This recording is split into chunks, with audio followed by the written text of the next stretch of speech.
Stay informed on earnings trends and analysis in Zacks Earnings Outlook. Well, we're bumping up against another earnings season. This time it's the Q3 season, and here to preview it with us is our research director, Shiraz Mian. So back in the first half of the year, we said we saw the bad earnings growth, the bad revenue growth, but we said don't worry, second half of the year is going to get better on both of those counts. At least that's the way it was supposed to work. That's right. But now that we're here in the second half, it really doesn't look like that's going to happen, does it? So you were really holding out hope that those things would come true? I try to be optimistic. Oh, what okay. can I tell you? I have some numbers to show you, and what this chart shows is the actual earnings for the last 4 quarters and estimates for the coming 4. And when you look at the total earnings for the last 2 quarters of the year, Q3 and Q4, compare that to the first 2 quarters of the year. So it's a teeny bit growth, 1.2% growth to be precise. So technically speaking, the second half of the year is a little bit better. So when they promised that it's going to get better, the growth, at least sequentially speaking, second half versus the first half is a tad bit better. But that's not what the real picture is. The real picture is when you look at earnings growth on a year-over-year basis, meaning Q3 15 versus Q3 14. And this chart over here gives you the full picture.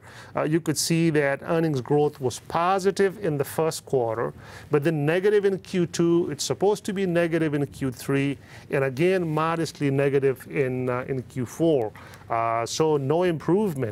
Those promises of better times ahead, those are still there, but now those are for the first half of 2016. Interesting.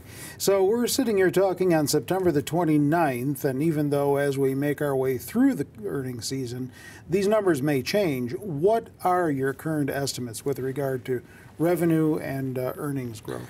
Yeah, so I have this table that provides a summary picture for the coming quarter, and as you could see, total earnings for the S&P 500 are expected to be down 5.9% from the same period last year on 4.6% lower revenues. So big negative growth.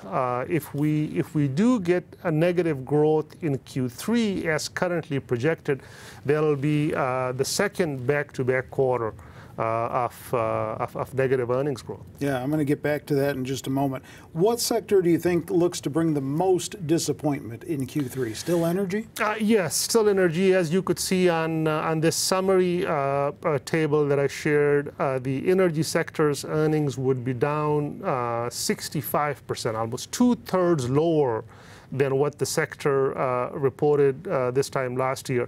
But the weakness is broad-based. Even if you strip energy out of the S&P 500, we are barely in the positive. The last row of this table shows the aggregate picture on an ex-energy basis. Industrials are very weak. The basic materials are very weak. Finance is better, but that's thanks to Bank of America. Easy comparisons for that. Strip Bank of America out, finance becomes essentially flat. Tech is barely in the positive. Take Apple out, and tech is in the negative. So the weakness is across the board. So I want to get back to that 2 quarters back-to-back of negative growth. Recently you wrote about the possibility of an earnings recession. And that's what you're kind of comparing it to. With the GDP, if we have 2 consecutive quarters of negative growth, you've got a recession, right? That's right. So are we going to have an earnings recession? If we do get a second quarter back-to-back of negative earnings growth, then using that analogy, as you rightly pointed out, of 2 back-to-back quarters of negative GDP growth being called a recession, extending that to earnings, we will have an earnings recession. And yes, as we have been discussing here in this space, the earnings picture has been quite weak for a while, and Q3 is just an extension of that. So if there's any positive coming out of Q3, might it come from companies that do well with lower oil, lower interest rates? Interest rates have been low for a while, so everybody is used to low interest rates. The shock would be when interest rates start going up. But yes, oil, the low oil, is a boon for a lot of consumer-centric industries. On the industrial side, particularly the chemicals, particularly the oil refiners, for them, lower oil prices are a boon. It boosts their margins.